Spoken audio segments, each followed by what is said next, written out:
It started with a question no 7-year-old should have been able to ask. Mom, if you double the radius of a circle, does the area quadruple?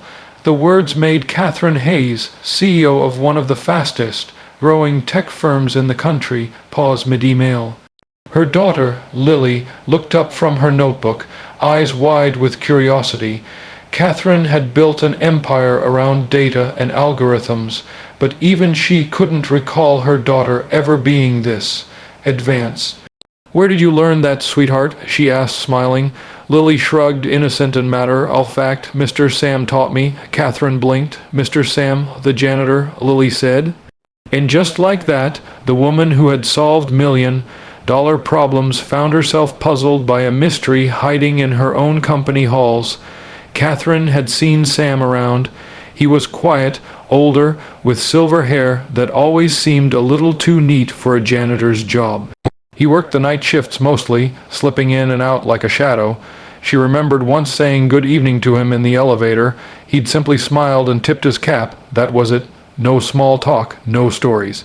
She never thought twice about him, until now. For 3 days she watched Lily's curiosity bloom with questions too advanced for her age. And each time Catherine asked where she learned something, the answer was always the same, Mr. Sam. It didn't make sense.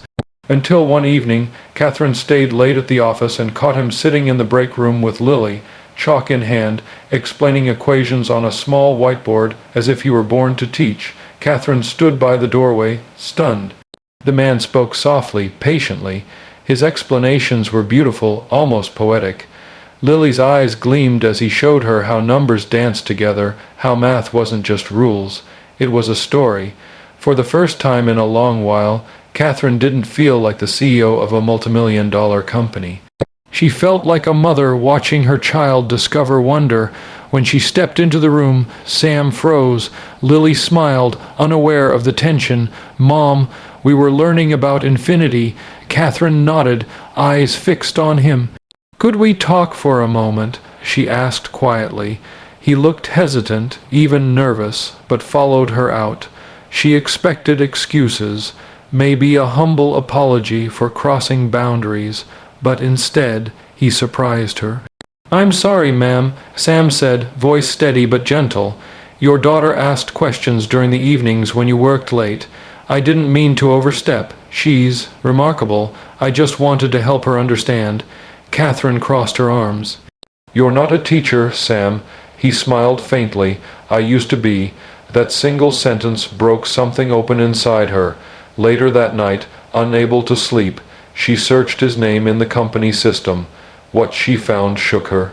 Samuel Irving, Ph.D. in Applied Mathematics, published researcher, former university professor.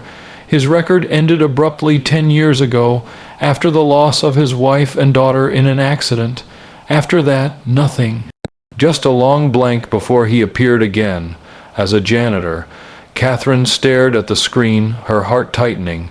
The next morning, she brought him into her office, unsure of what she was going to say. He looked uncomfortable in the leather chair, hat in his hands. "You were a professor," she said softly. He nodded. "A long time ago." "Why are you here, sweeping floors?" He smiled sadly. "Sometimes when you lose everything, you just stop chasing titles. But your daughter reminded me what it feels like to teach again." For weeks their conversations deepened. Catherine began to see past the janitor's uniform, the quiet wisdom in his eyes, the way he spoke about learning as if it were a gift. Lily adored him, and Catherine couldn't deny that he'd given her daughter something more valuable than tutor, and confidence, curiosity, wonder. When Lily won her school's regional math competition, she ran straight into Sam's arms, not her mother's. And strangely, Catherine didn't mind. She saw in that moment the pure joy that came when someone found purpose again.